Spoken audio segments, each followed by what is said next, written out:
Dans les airs, prêt à l'atterrissage, l'Embraer 190, la toute nouvelle acquisition de la nationale de la compagnie de transport aérien Air Burkina. Une acquisition qui vient relancer les activités de la compagnie, absente dans les airs depuis avril dernier. L'arrivée de l'avion est ici inaugurée par le traditionnel jet d'eau en guise de célébration.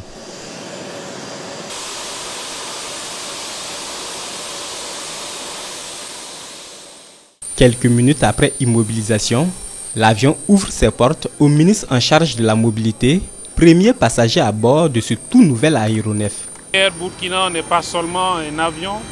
Air Burkina, c'est une compagnie. Il y a beaucoup de personnel qui travaille à Air Burkina.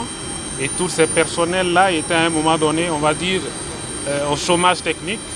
Donc permettre que tout ce personnel puisse aujourd'hui reprendre le boulot était un sacrifice à consentir. Cela dans le juste sens de ce que le chef d'État voulait, remettre Air Burkina sur pied. Air Burkina, on va dire un symbole de souveraineté tellement attendu, que ce soit au Burkina et partout ailleurs. Avec cette nouvelle acquisition, le pays rompt désormais avec les vieilles pratiques en matière de location d'avions. Une nouvelle dynamique qui s'accommode avec la vision souverainiste du moment, impulsée sous le leadership du capitaine Ibrahim Traoré. Depuis le temps des Fokker, Air Burkina n'a jamais eu son propre avion. Depuis plus de 40 ans, on fonctionnait avec des locations. Et avec des difficultés de gestion qui se sont apparues, ça a mis fin à l'exploitation de la compagnie. C'est vraiment, si on peut le dire, une renaissance. Et pour une véritable relance de la compagnie, des instructions fermes ont été données en vue de maintenir haut dans le ciel l'avion frappé des couleurs nationales. Je pense que Air Burkina a souffert de mauvaise gestion.